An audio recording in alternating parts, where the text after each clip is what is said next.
Hello and welcome to some more Star Citizen. We have a roadmap update incoming. Hopefully that will show us a lot of Alpha 3.18 stuff. Cloud Imperium have teased some new Wreck sites, which are probably coming in 3.18 as well.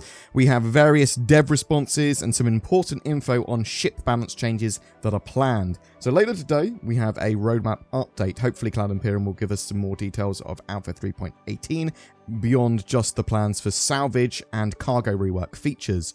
What I really want to know is exactly how that cargo rework will affect the game at this stage. What does it do exactly for 3.18?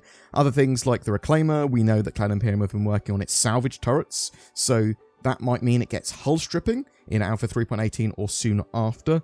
Also, there are various Wrecks and Derelicts that might turn up with that patch, with the Reclaimer, 400i and Mercury Star Runner all being worked on at the moment, and that's going to make looting, salvage, and general missions much more interesting. I did see a Reddit thread that linked to a wrecked sort of ships on planets website that showed where, as the title suggests, all the wrecks are around the different planets and moons and how to find them easily. But on that Reddit thread that linked to it, there are a load of dev responses there as well. You had Jacob Capella saying, "This is awesome, might have some new derelicts to add to the site soon." Captain Zylo responds, "What did I tell you about spoilers? I didn't confirm anything. Sure, not directly, however, it's easy to see you're confirming more wreck sites are coming soon. Let's not spoil that. You just confirmed they're coming soon. No, you just confirmed that I confirmed that they're coming soon. Dude, let's get out of this thread before we get ourselves into more trouble." Galactica from CIG also turns up and says, "How many likes on Twitter should we ask for to release more spoilers?" Zylo responds, "No, who let the social media manager on Reddit?" There was also then a question asked. Has there been any internal thought which you guys can comment on towards CIG providing tools of this sort themselves at some point? Referring to a website that would have like locations on, or that you could, I suppose, pathfind. Now, I think really the Galactopedia and Star Map and that sort of stuff will probably be what we'll be using game. But let's have a look at what Cloud Imperium's Zylo said. "We have a long list of platform and web-related projects we want to do, but it simply comes down to resources and priorities. We're passionate about continuing to progress on this front though. If the development team is going to push the boundaries of what's possible with the game, then we feel we must match that level of ambition on the communications tools side." This is how things like the Issue Council Star Map guide system and other things came about. We have improvements and additions planned for the above, but also a few new things that we're excited to share with you all soon. I'm very much looking forward to any form of Star Map updates. I know that Cloud Imperium have been working on that for a while, and from what they've said about it, it will allow you to go up from the sort of galactic view all the way down to a star system, all the way down to the planet, and all the way down to the planet's surface. On a bit of a side note, on Thursday there's going to be a new Inside Star Citizen. This is going to be all about sprint report stuff, so this is awesome because basically they go over a load of features, and it'll be what Cloud Imperium are working on now, and for the next couple of quarters most likely we're going to probably see 3.18, 3.19 bits, probably some bits on Pyro. We know that there's the road to Pyro that we're on this year, but we don't know if we're going to have Pyro in our hands by the end of the year or not yet, so here's hoping. "Sloppy thrusters equal bad" was a thread that I saw on the old Spectrum. The OP says, "So 3.17 changed how thrusters work. They don't immediately thrust at full power anymore and instead ramp up to full thrust. In theory, this sounds cool, but in practice it's terrible." Yogi Klat CIG responded, "The IFCS changes in 3.17 are mostly related to how boost expends its capacity, but we did not change the thruster model or anything that would make the thrusters sloppy. Some ships got a bit of a flight tuning pass and corrections, e.g. the Razor, so maybe you're experiencing the issue on a specific ship." And I think that's an interesting one. So obviously when they do tweaks and changes, sometimes there's bugs, which you'll be like, "Oh, I don't like the way they've changed the ship." It might actually be a bug or a problem with that, and obviously we know that ships are always going to be in flux for balance and passes and updates until much further into the game's development. There was also quite a lot of questions and info collected into a vehicle balance feedback thread on Spectrum that Cloud Imperium have been collecting for a little while and want people's feedback on for 3.17 and what they can improve, what works, what doesn't work. Yogi Klat compiled a huge amount of information and sort of answers and bits for 3.17 changes and some changes for the future that they've got planned, which I'd like to go over now because I think it's quite a lot of juicy information. So he just talks about all different elements of vehicle balance and what's happened with that. So boost never added a rotational velocity, it only added rotational acceleration. The max velocity with or without boost was always the same. The only thing that changed in 3.17 is that the boost usage is now a bit more dynamic with rotational accelerations taken into account instead of having a minimum boost usage. Large ship turn rates. None of the rotation rates are fixed. With the changes that we're working on for later, we'll need to update every ship anyway. In general, large ships will still be large ships. Capacitor gameplay. This is not done yet either. We're currently testing different approaches which are less regen-centric. Medium fighters. These will see updates and changes later. We'll likely increase their weapon capacitors as mediums tend to have more and bigger weapons than light fighters.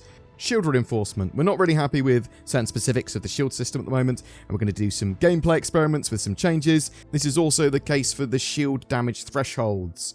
Missiles are not correctly tuned right now. Either we moved them over to the IFCS 2 system a while ago, and there were a few updates on the signature system, which in turn is what missiles rely on. Additionally, we fixed a lot of explosion handling bugs, so frankly, that was a lot of changes that affected missiles, and we're not able to do a proper deep balance for them yet. Priorities.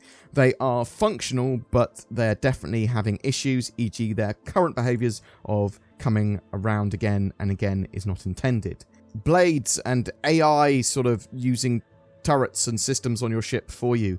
There's no news on turret blades yet, but whenever they happen, they will not be as effective as a human player, and using blades will likely come at a cost of other things. Concerning the balancing between players, we're not aiming to artificially balance the game so that 2 players in one ship are as effective as 2 players in 2 ships. Turrets are not ships, they have a different job to do and have only 2 degrees of freedom to deal with. If you want to rather bring a second ship instead of a crew member with you, that's a valid player choice. Star Citizen is more than a space combat game for pilots. I know quite a few players who are playing the game but are not interested in piloting and would rather play in auxiliary roles. If you have an org comprised of only pilots, then I think it would make more sense to bring a second ship. But I also think that if you bring a ship with only half a crew, then you should not expect to reach its peak combat performance. Something else of note, the Scorpius will be equipped with a size 2 shield generator. There was a follow-up question as well asking, what does this mean for multi-crew ships versus multiple single fighters? Are you purposely nerfing one over the other or saying one is just better than the other? Yogi Clat responded, I think you might have misread what I said above. Turrets and ships are 2 different things, and it should be very clear since our changes in 3.14 that we want multi-crew to matter.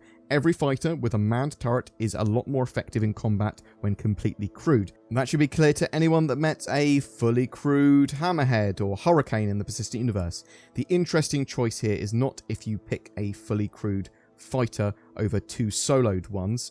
The choice you can do here matters and should be dependent on the available hardware. Not all turrets are the same. Also, it's dependent on the people you have with you. Turreting and piloting are 2 different things, requiring different skill sets and thus appeal to different people. If you have the luxury, take 2 ships into combat and have them fully crewed as well.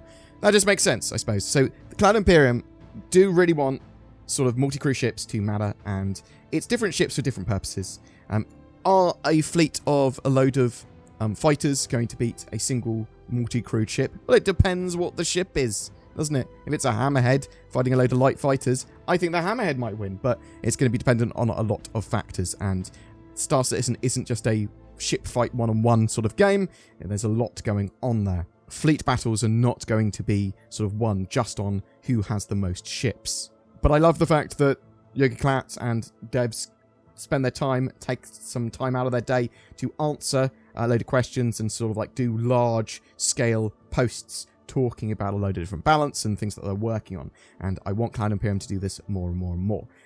Something else of note, me and Zin did some looting the other day, and a couple of additional things I sort of wanted to mention on that topic. Apparently, you can get concierge items in loot boxes, which I didn't know, because I've not found them myself yet, but a few people have been saying that they've found concierge items. Great. I know you can find subscriber items, but they're on a 3-month sort of exclusivity period, and when they add a new sub-item, it takes a while before they actually turns up in loot pools now. The inventory system needs some work, and I sort of didn't mention this enough. You might have seen some footage as well where we were messing around and grabbing items and things. The inventory system needs work. We need to be able to stack things, we need to be able to left click and all this sort of stuff to instantly transfer things, be set up in lots of different ways. Yeah, so looking forward to updates on that. Anyway, boom! What do you think? Do you like devs coming out and talking about things they're working on and answering threads like this? I assume 99% of people do. What do you think about the sort of ship balance in 3.17 in general? Obviously, it's not finalized by any means. They're going to keep on changing stuff. They're going to keep on updating stuff.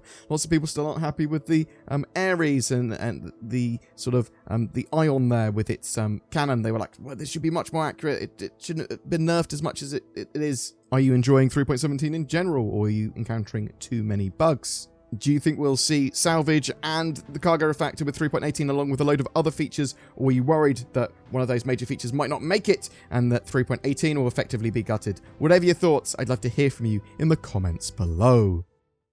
I saw NordVPN once. I was in a forest, late at night. I'd got lost, and then I heard it, an unearthly sound as if the wind was talking to me. NordVPN.com/BoredGamer.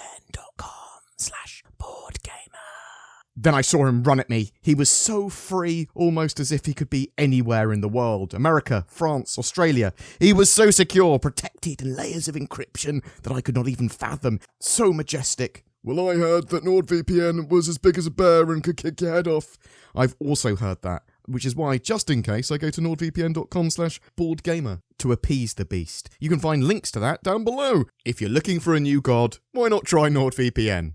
Every month we have a ship giveaway. This time for May, to celebrate Star Citizen Alpha 3.17's release, we're giving away 3 prizes to 3 separate winners. An Origin 100i luxury starter ship, a consolidated Outland Nomad versatile freighter, and an Aegis Avenger Titan multi-role ship. They all come with lifetime insurance and access to play Star Citizen. To be in for a chance of winning one of those 3 prizes, just comment on any of my videos made during May. More details in the description below. Thank you so much to everyone that watches, shares, comments, and likes my videos. It really does help the channel grow. Be sure to subscribe for more content. If you would like to go to the extra mile in supporting the channel, there is Patreon links below. There's a join button under my videos as well on YouTube that makes you a highly elite channel member with some extra perks and exclusive content. There's also the thanks button, which straight up gives us money, and you can leave a highlighted comment. Thank you so much for watching, and I hope you have a great May 2022.